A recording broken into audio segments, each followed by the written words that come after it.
ఈ సంస్థ భారతదేశంలోని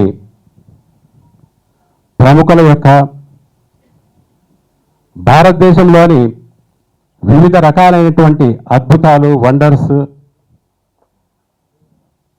extraordinary talents, extraordinary performances, extraordinary things, ఇవన్నీ కూడా ముఖ్యంగా ఏంటంటే భారతదేశంలోని మన ఇండియాలో ఉన్నటువంటి ఈ గొప్ప విషయాలన్నింటినీ కూడా రికార్డ్ చేసి నమోదు చేయడం జరుగుతుంది. ఈ నమోదు చేసి వారి యొక్క ప్రతిభను వెలికితీసి విశ్వవ్యాప్తం చేయాలన్న సంకల్పంతో స్థాపించినటువంటి భారత్ వరల్డ్ రికార్డ్స్లో ఈరోజు మన ప్రియతమ నిర్మాత, ప్రముఖ నిర్మాత, అందరికీ తెలిసిన విషయమే, సినిమా అంటే మనం ఒక 2 గంటలు 2.5 గంటలు సరదాగా చూసి గడిపేసి హ్యాపీగా నవ్వుకుంటున్నాం, ఏదైనా ఉంటే వేరే రకంగా ఆ అనుభూతి చెందుతూ మనము వెళ్ళిపోతూ ఉంటాము. కానీ ఒక సినిమాను నిర్మించాలి అని అంటే ఎన్ని కష్టాలు పడాలో, ఎన్ని ఒడిదుడుకులు ఉంటాయో దాదాపు అందరికీ తెలిసిన విషయాలే. అటువంటిది ఒక విశేషమైన ప్రతిభ ఏంటంటే, ఇందాక బ్రదర్ చెప్పారనమాట, దేనికైనా ఒక పట్టుదల, కృషి, దాంతోపాటు కసి ఉండాలని. ఖచ్చితంగా ఒక కసి అనేది పెట్టుకొని నేను ఖచ్చితంగా ఒక వరల్డ్ రికార్డులో లేకపోతే ఒక నిర్మాతగా ఒక అత్యున్నతమైనటువంటి స్థానాల్లో ఉండాలని ఉన్నటువంటి తపనతో కేవలం 13 నెలల్లోనే 13 సినిమాలు చేశారు. అంటే దాదాపు నెలకు ఒక సినిమా చొప్పున కంప్లీట్ చేసి ఆ సినిమాలన్నింటినీ కూడా రిలీజ్ చేయడం కూడా జరిగింది. సో ఇటువంటి గొప్ప కార్యక్రమాన్ని చేసేటువంటి శ్రీ తుమ్మలపల్లి రామసత్యనారాయణకి హృదయపూర్వక ధన్యవాదాలు, కృతజ్ఞతలు తెలియజేస్తూ, మన భారతదేశానికి స్వాతంత్రం ఇచ్చింది మహాత్మా గాంధీ అయితే, మన ఆంధ్రప్రదేశ్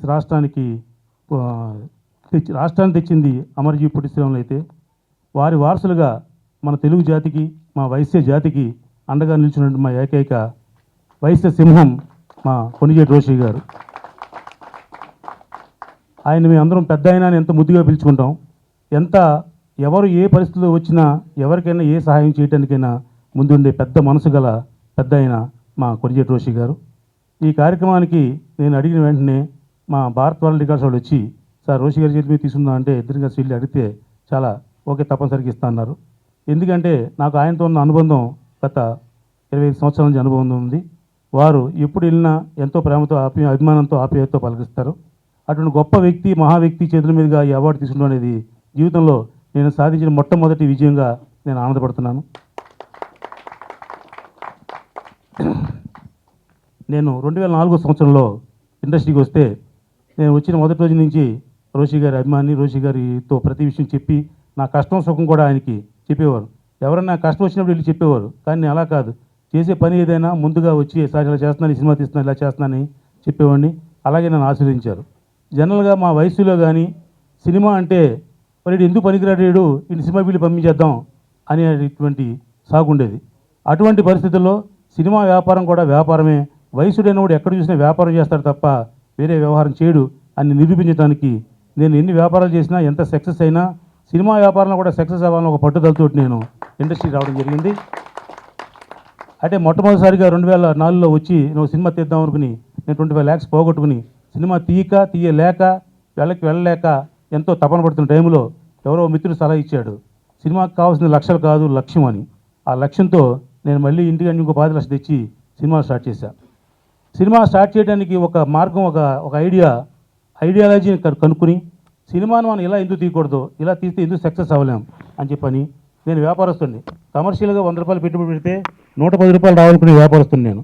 నాకు ప్యాషన్ అనేది ఉంది కానీ అది పిచ్చి మాత్రం కాదు.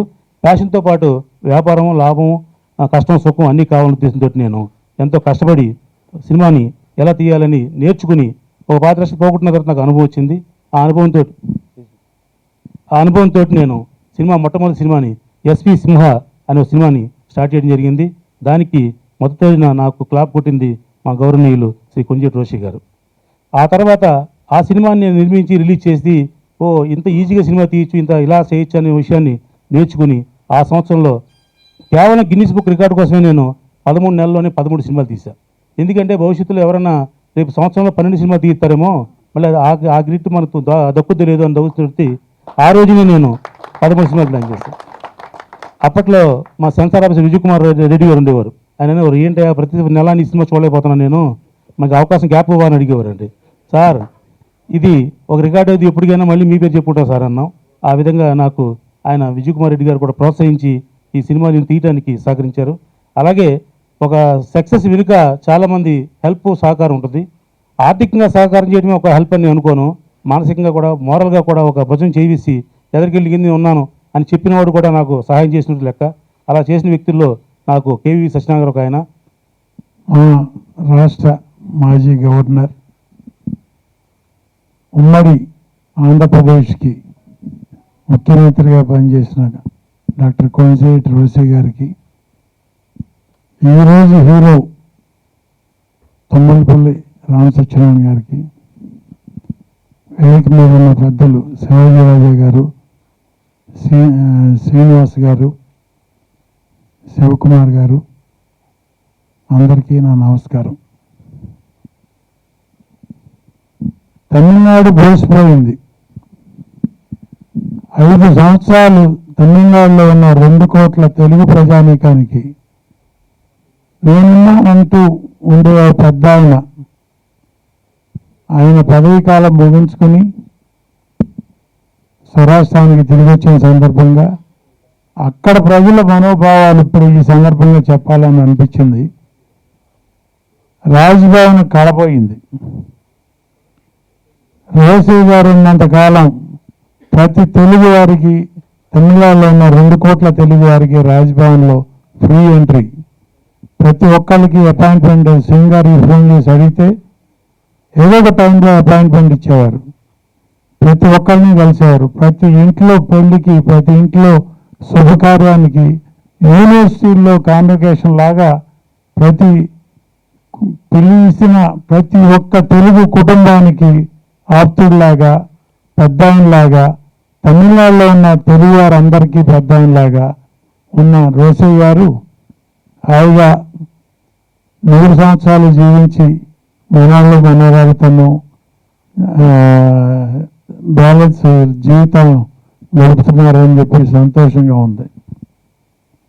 అలాగే రామ్ సత్యనారాయణ గారు ఒక్క సంవత్సరంలో 13 సినిమాలు చేయటం అంటే ఒక నిర్మాతగా నాకు తెలుసు దానిలో ఉన్న కష్టాలు, నష్టాలు, బాధలు. రోజు ఒక పెళ్ళి, ఒక సంతర్పణ, ఒక 100 మంది పైచిలుకు వారికి భోజనాలు పెడుతూ మనకెంత లాభం వచ్చిందో మనకు తెలియదు, కానీ మనతో పాటు ఉన్న ఆర్టిస్టులు, టెక్నీషియన్స్, ప్రొడక్షన్ బాయ్ వరకు ప్రతి ఒక్కళ్ళకి సమానంగా చూసుకునే బాధ్యత నిర్మాతది. అలా చూడబట్టే, ఆ గుడ్ విల్ ఉండబట్టే ఒక్క సంవత్సరంలో 13 సినిమాలు తీయగలిగారు. భారత్ వరల్డ్ రికార్డు వారు ఇచ్చిన ఈ సర్టిఫికెట్ ఎంతో అభినందించాలి. రామ్ సత్యనారాయణ గారు గిన్నీస్ వరల్డ్ బుక్ కూడా అప్లై చేస్తే డెఫినెట్గా వస్తుంది. ఎందుకంటే ప్రపంచంలో గిన్నీస్ వరల్డ్ రికార్డు కావాలంటే 13 సినిమాల కంటే ఎక్కువ తీసిన వాళ్ళు ఎవరు లేరు. మ్యాక్సిమం 5, 6 సినిమాలు తీసిన వాళ్ళు ఏమైనా ఉంటారు. నేను నిర్మాతగా బిజీగా సినిమాలు తీసే రోజుల్లో కూడా ఒక క్యాలెండర్ ఇయర్లో 5 సినిమాలే తీశాను. అలాంటిది ఒక క్యాలెండర్ ఇయర్లో 13 సినిమాలు తీయటం అంటే ఆషామాషి కాదు. సత్యనారాయణ గారు గిన్నీస్ బుక్ కూడా అప్లై చేయండి, డెఫినెట్గా మీకు వస్తుంది. గిన్నీస్ వరల్డ్ రికార్డ్ అనేది ఇప్పుడు ఇది ఓకే, దేశవ్యాప్తంగా మీకు రికగ్నిషన్ వచ్చింది. ప్రపంచవ్యాప్తంగా కూడా మీకు రికగ్నిషన్ రావాలని మీరు ఇప్పుడు నిన్నే మొదలు పెట్టానన్నారు. 90వ సినిమా, అతి త్వరలో 100వ సినిమా కూడా మొదలు పెడతారు. నిర్మాతగా కూడా గిన్నీస్ రికార్డు అందుకుంటారు 150 సినిమాలు చేసి. ఆ నమ్మకం నాకు ఉంది. ఆ నమ్మకంతో మీరు ఇలాగే సినిమాలు తీస్తూ కళామ తల్లికి సేవలు చేయాలని. ఎందుకంటే దాదాపు 400 సినిమాలు ఇప్పుడు ఫస్ట్ కాపీలు వచ్చి రిలీజ్ అవ్వకుండా సినిమాలు ఉన్నాయి. అలాంటిది ప్రతి సినిమా రిలీజ్ చేయటం అనేదే గొప్ప విషయం. సినిమా తీయటం అనేది ఎవరైనా చేస్తున్నారు. ఇప్పుడు సాఫ్ట్వేర్ వచ్చిన తర్వాత, డిజిటల్ కెమెరా వచ్చిన తర్వాత, ఒక కెమెరా పట్టుకోవటం, రోడ్డు మీదకి వెళ్ళటం, సినిమాలు తీయటం ఎవరైనా తీస్తారు. తీసి రిలీజ్ చేయటమే గొప్ప విషయం. 13 సినిమాలు ఒకే సంవత్సరంలో రిలీజ్ చేయటం అనేది చాలా గొప్ప విషయం. మరొక్కసారి వారిని అభినందిస్తూ సెలవు తీసుకున్నాను. ఒక వైఎస్ రాజశేఖర రెడ్డి గారు చనిపోయినప్పుడు ఈ రాష్ట్రంలో ఎవరు ముఖ్యమంత్రి ఉండాలి అంటే నాన్ కాంట్రవర్షియల్ పర్సన్ ఎవరు అని వెతికి మరి అంత గొప్ప వ్యక్తి రోషే గారిని ముఖ్యమంత్రి చేయడం నిజంగా ఆ టైంలో అంత స్ట్రగుల్ ఉన్న టైంలో మరి మన రోషే గారు ముఖ్యమంత్రిగా ఉండి ఎంతో అద్భుతంగా, అంటే నేను కూడా చిన్నప్పటి నుంచి చూసేవాడిని. ఆంధ్రప్రదేశ్ రాష్ట్రంలో ఒక ఫైనాన్షియల్గా ఒక లెవెల్ తీసుకురావాలంటే రోషే గారే ఫైనాన్స్ చేయగలరు అనేటువంటి విన్న వ్యక్తిని నేను. అంతటి గొప్ప వ్యక్తి పక్కన కూర్చునే అవకాశం మా మిత్రుడు రామ్ సచ్చా గారు ఇవ్వడం నిజంగా వారికి చాలా ధన్యవాదాలు తెలియజేస్తున్నాను. ఈనాడు రామ్ సచ్చా గారి ఇలా ఒకే సంవత్సరంలో 11 సినిమాలు తీసే దాని మీద వారికి ఈరోజు భారత్ వరల్డ్ రికార్డు ఇవ్వడం చాలా గొప్ప విషయం. మీరు లేకపోవటం వల్ల తమిళనాడు బోసపోయింది అని ఎంత గొప్ప మాట అండి. అది నిజంగా అంత గొప్ప మనిషి రోషే గారు. ఆయన గురించి మాట్లాడే వయసు కానీ అనుభవం కానీ లేదు. ఒకటి మాత్రం చేయగలను. Thank you. ఈ చెన్నైకి తెలుసు తన అడ్మినిస్ట్రేషన్ ఎలా ఉందని చెప్పేసి. సో యూత్ అంతా రాజకీయాల పక్కన తిరిగి చేసింది ఇద్దరే. సౌత్లో వచ్చి మన రోషే గారు, నార్త్లో మోదీ గారు. So thank you so much sir. And if come to the movie గురించి మాట్లాడాలంటే as an entrepreneur, as a director, I know how to entertain the people. So వాళ్ళకి ఒక టేస్ట్ కరెక్ట్గానే మూవీ చేశాం. ఇది ఒక based on horror and comedy. ఇది choreographer వచ్చి సినిమాటోగ్రాఫర్ వచ్చేసి కార్తిక్ నల్లముత్తు. సారీ నేను కొంచెం ఎందుకంటే టెన్షన్లో ఉన్నాను, ఎందుకంటే I'm sitting next to legends. So నేను కొంచెం ఏమి మాట్లాడలేకపోతున్నాను. ఇంకొకసారి ప్రెస్ అంతా పిలిచి మాట్లాడతాను ఇంకా చాలా. కానీ ఈ ఒక బ్యూటిఫుల్ అకేషన్ చూసిన తర్వాత నేను ఒక మాట చెప్పాలనుకుంటున్నాను. ఎందుకంటే రామసత్యం గారు 100 మూవీ చేయాలి. 100 మూవీ అంటే నేను ఒక నేషనల్ అవార్డ్ ఫిల్మ్ చేస్తున్నాను కన్నడలో September 5 అని చెప్పేసి. ఆ మూవీ మీరే తెలుగులో రిలీజ్ కూడా చేయాలి. సీరియస్లీ September 5 అంటే అందరికీ తెలుసు టీచర్స్ డే. సో టీచర్స్ ఒక గ్రామం వచ్చి ఒక టీచర్ వల్ల ఎలా డెవలప్ అయిన గురించి నేను చేస్తున్నాను. ఒక గ్రాంతికం కన్నడలోనే గ్రాంతికం చేస్తున్నాను. సో మీరంతా నాకు సపోర్ట్ చేయాలి. సో కాదంబరిని మీరు థియేటర్లో వెళ్ళి చూడండి, ఎంకరేజ్ చేయండి. ఒకసారి నా దగ్గరికి సార్ నేను కూడా గిన్నిస్ రికార్డులో నమోదు కావాలి, ఇది నా ప్రయత్నం అని ఆయన రికార్డ్ అంతా చూపించాడు నాకు. ఒకప్పటికి 60-70 సినిమాలు తీశాడు ఆయన. సో ఇది డెఫినెట్గా రికార్డ్ అవుతుందండి. కానీ ఆ కేటగిరీ ఉండాలి. ఆ కేటగిరీ ఉంటేనే గిన్నిస్ బుక్ ఆఫ్ వరల్డ్ రికార్డ్స్లో ఉంటుంది. నేను first Guinness book of world record నేను మహాత్మా గాంధీ గారి యొక్క సత్యాగ్రహ సిద్ధాంతం మీద అహ్మద్ పటేల్ గారు అడిగారు, సోనియా గాంధీ గారు అడిగారు కదా అని సత్యాగ్రహ సందేశ్ యాత్రకి సాబర్మతి ఆశ్రమంలో కూర్చుని ఒక పాట రాసి ఆ పాటని గుజరాతీలో ట్రాన్స్లేట్ చేసి అహ్మద్ పటేల్ గారి ఇంట్లో కూర్చుని వినిపించా. బాగుంది నాన్న, దీన్ని ఇంకో భాషలో కూడా పాడు అని అడిగారు. కొన్ని భాషల్లో పాడిన తర్వాత సోనియా గాంధీ గారి దగ్గర తీసుకెళ్ళి మొత్తం పాటలన్నీ కారులో కూర్చుని విన్నారు. ఆ రోజు ఆవిడ సోనియా గాంధీ గారు సత్యాగ్రహ సందేశ్ యాత్రలో పాటలు. అందులో పాటని బయటకు వచ్చిన తర్వాత నా మిత్రుడు లగడపాటి రాజగోపాల్ ఇది భారతీయ భాషలన్నింటిలో పాడేసేయండి సార్ అన్నాడు. అంటే నేను ఆ ప్రయత్నంలో పాడుతూ ఉండగా, అంటే ఎందుకు చెప్తున్నా అంటే నరేషను ఒక ప్రయత్నం ప్రపంచానికి అర్థం కావడం కోసం, ఇది Guinness book of world record కోసం చేశాడని అనుకోను. ఆయన సినిమా మీద పిచ్చి ప్రేమతో చేశాడు. ఆ ప్రేమే ఇవాళ భారత్ వరల్డ్ రికార్డ్స్లోకి రాగలిగిందని నేను అనుకుంటున్నా.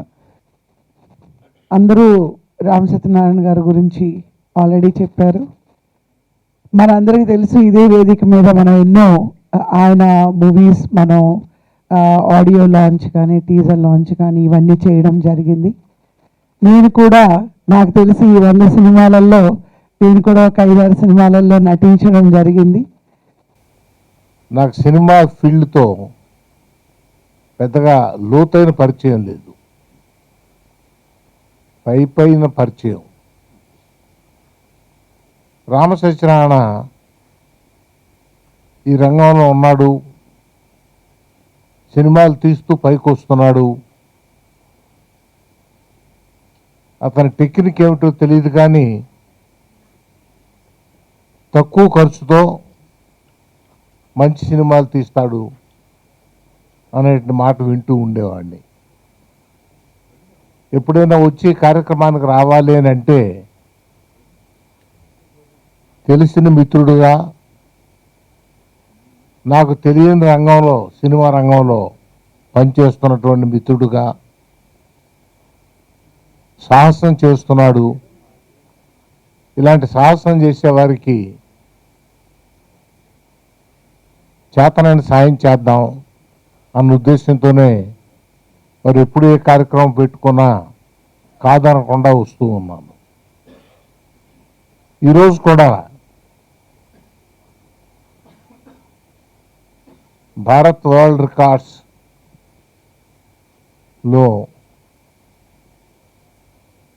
నమోదై వారి చేత సర్టిఫికెట్ ప్రదానం జరిగింది.